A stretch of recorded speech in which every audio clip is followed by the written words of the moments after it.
Good evening all, welcome to Sports in the North. I'm Ramiko Knowles. First up in sports, the Grand Bahama Primary School's KFC Pizza Hut Track and Field Championships wrapping up over the weekend at the Grand Bahama Sports Complex, with awards being presented to East End Primary School's Dorothy Lewis and former principal of Freeport Gospel Chapel Maria Thompson for their contribution to youth and sports in our community. On behalf of all the children that I've taught, especially East End Primary School, all of East as a matter of fact, I appreciate it and thank you so very much.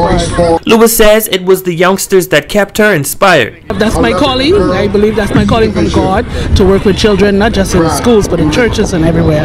And so I appreciate it. Former principal of Freeport Gospel Chapel, Maria Thompson, says she's elated and humbled to be recognized in such a fashion. I love children's work. I was in children's work now for the past 60 plus years. We came to Freeport in '68 and I began clubs, after school clubs, and then became the pioneering principal of Freeport Gospel Chapel School.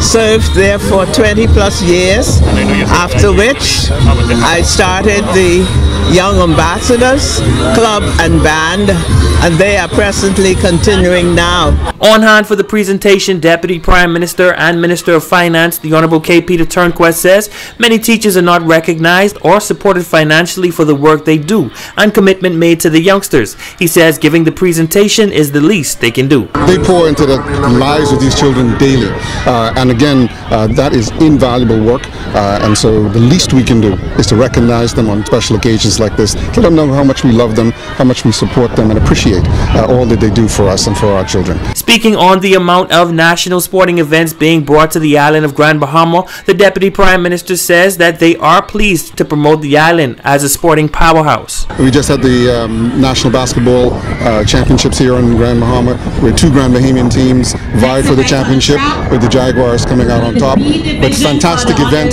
well organized by the local sporting community, and we're very proud of that event, and we certainly will be fighting to make sure that stays in Grand Bahama. We have the soccer championships that are coming up later on this year.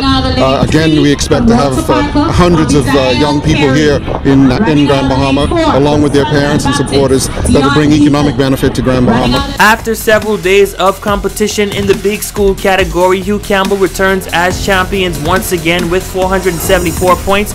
Freeport Primary finished second, Walter Parker finished third, and Maurice Moore fourth. In the medium schools, Martintown Primary came out on top with 264 points, Sunland Baptist finished second, Freeport Gospel third, Bartlett Hill fourth, Bishop Michael Lelden fifth, and Mary Star of the Sea sixth. In the little schools showdown, Holmes Rock Primary came away victorious with 121.5 points, Tabernacle finished second, Lewis Yard in third, West End Primary in fourth, East End Grand Bahama in fifth, Freeport Bible 6th, Grace Christian Academy 7th, and Grand Bahama Academy 8th. That's a quick check on sports. Thank you so much for tuning in. I'm Ramiko Knowles. Until next time, make it a great one.